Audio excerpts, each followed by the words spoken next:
सबसे पहले तो मैं आप सभी चैनल्स का तहे दिल से पार्टी की तरफ से धन्यवाद करता हूं और मुझे शीर्ष नेतृत्व ने अपना आशीर्वाद देकर के जननायक जनता पार्टी की तरफ से सिरसा लोकसभा क्षेत्र से टिकट देकर के सिरसा की जनता के अंदर भेजने का काम किया।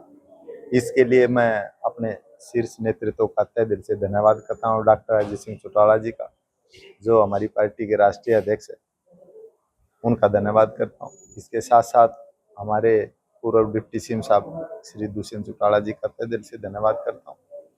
पार्टी के प्रधान महासचिव श्री दिग्विजय सिंह चौटाला जी का तहे दिल से धन्यवाद करता हूँ। बहन नैना चौटाला जी का तहे दिल से धन्यवाद करता हूँ। और हमारे पार्टी के दूसरे जितने भी लीडरान हैं, नेतागण हैं, मैं उनका भी तहे दिल से धन्यवाद करता हूँ। और जो टिकट दे करके मुझे भेजा, मैं सिरसा की जनता को विश्वास दिलाता हूँ कि हर वर्ग का आशीर्वाद लेकर के मैं एमपी के रूप में हिंदुस्तान की सबसे बड़ी पंचायत में जाकर के मैं अपने सिरसा के लोगों की आवाज को बुलंद करने का काम करूंगा। ग्राउंड लेवल पर जेजेपी क्या मुद्दे लेकर चल रही है? ग्राउंड पर लेकर के हमारी पार्टी प्रदेश सत्र के मुद्दे लेकर के चली हुई है, क्योंकि बहुत सी नेशनल पार्टी हैं, जो नेशनल पार्टी हैं वो नेशनल स्तर की अपनी बात करेंगे और हमारी पार्टी प्रदेश सत्र की है।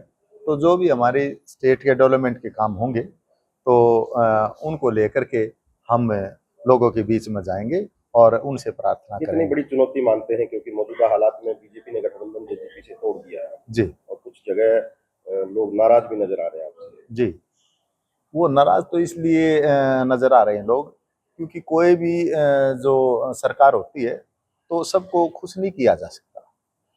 तो चाहे वो किसान है, चाहे वो आम आदमी है, चाहे वो युवा साथी है, चाहे और दूसरे, तो उनको सबको खुश नहीं किया जा सकता। लेकिन फिर भी हमारे नेता श्री दुष्यंत चौटाला जी ने जो भी प्रदेश सत्र की आवाज होती थी, उस आवाज को विधानसभा में, चाहे वो हमारे बेरोजगार लड़कों की आवाज को उठाने का मुद्दा हो, चाहे लेडीज का 33% देने का मामला हो, या राशन डिपो में लेडीज को आरक्षण देने का मामला हो, बैकवर्ड को 8% देने का मामला हो, तो हर तरफ से हमारे नेता ने आवाज को विधानसभा में उठाने का काम किया। कांग्रेस और बीजेपी के सामने जेजेपी कितना स्टैंड करती है लोकसभा चुनाव के मद्देनजर रखते हुए? ये तो देखो, जिस पार्टी से भी आप लोग बात करेंगे पत्रकार साथी, तो कोई भी अपने आप को किसी भी पार्टी का कैंडिडेट है, वो ये नहीं कहेगा कि मैं कमजोर हूँ। हर एक कैंडिडेट ये कहेगा कि मैं जीतूंगा, लेकिन वो तो समय बताएगा, क्योंकि जिसको जनता का आशीर्वाद मिलेगा वो हिंदुस्तान की सबसे बड़ी पंचायत में जाएगा।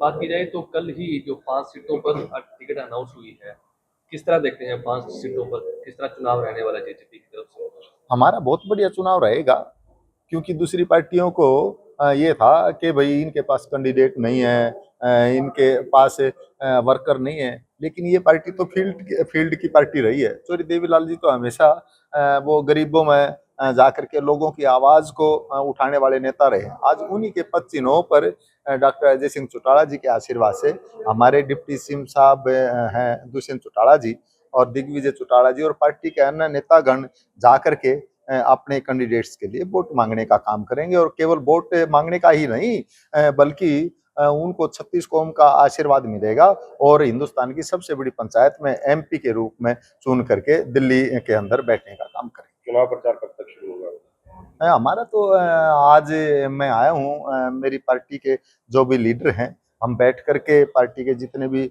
हमारे सीनियर साथी हैं, तो बैठ करके हम उसमें अपनी जो भी कार्य प्रणाली है हल्का-वाइज अपने प्रोग्राम बनाएंगे और प्रोग्राम बना करके हम बहुत जल्दी ही लोगों के अंदर जाने का काम करेंगे। चाबी आपके हाथ में आ गई है, लोकसभा का ताला खुल पाएंगे? बिल्कुल, बिल्कुल। पहले भी इस बात की आवाज़ वो हमने उठाने का काम किया। दुष्यंत चौटाला जी के रूप में आप लोगों ने देखा कि हिसार से हमारे नेताजी चुन करके गए, तो उन्होंने जैसे ट्रैक्टर के रूप में जो भी नेशनल स्तर की पार्टी थी, तो उन्होंने टैक्स लगाना चाहा था, तो हमारे नेता ट्रैक्टर को लेकर के हिंदुस्तान की सबसे बड़ी पंचायत में लेकर के गए और उन्होंने आवाज उठाई किसानों की कि भाई ये ट्रैक्टर जो है ये किसानों का हथियार है, इसके ऊपर टैक्स ना लगाया जाए, और उसको फ्री कराने का काम किया टैक्स को। तो हमारे नेता ने किया, और अब तो हम 10 की 10 लोकसभा की सीटों पर लड़ने का काम करने लग रहे हैं हमारी पार्टी। और मुझे विश्वास है कि ज़्यादा से ज़्यादा हमारे एमपी चुन करके हिंदुस्तान की सबसे बड़ी पंचायत में जा करके हम अपनी पार्टी की आवाज़ को बुलंद करने का काम करेंगे। आप दावा कर रहे हैं कि जेजेपी ने किसानों के हितों को ध्यान में रखते हुए काफी योजनाएं लागू की हैं, भले ही ताऊ देवीलाल को भी किसानों का मसीहा कहा जाता था, लेकिन अब हालात के हिसाब से जेजेपी का विरोध क्यों हो रहा है? वो देखो, मैंने पहले भी बताया आपको, क्योंकि जो प्रेजेंट सरकार होती है तो उसमें सभी को खुश नहीं किया जा सकता, और बहुत से ऐसे मुद्दे रहे हैं कि किसानों के पूर्ण रूप से वो नहीं पूरे हो पाए, लेकिन फिर भी हमारे नेता ने उनको पूरा करने का काम किया है। और जो अधूरे हैं, फिर हम किसानों को विश्वास दिलाते हैं कि आने वाले समय में हम उनके मुद्दों को, जो भी उनकी आवाज़ है उसको बुलंद करने का काम, उनके कामों को आगे बढ़ाने का काम करेंगे। बीजेपी के साथ से आज नुकसान हो रहा है आपको?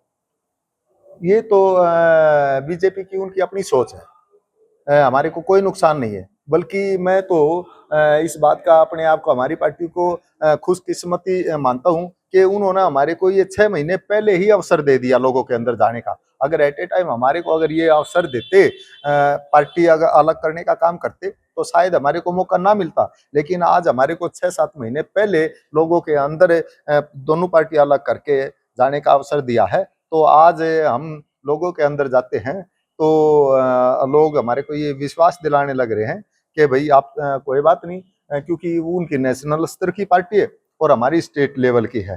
तो इसलिए आप लोगों को हम ताकत दे करके फिर कोशिश करेंगे आप लोगों को आगे भेजने की।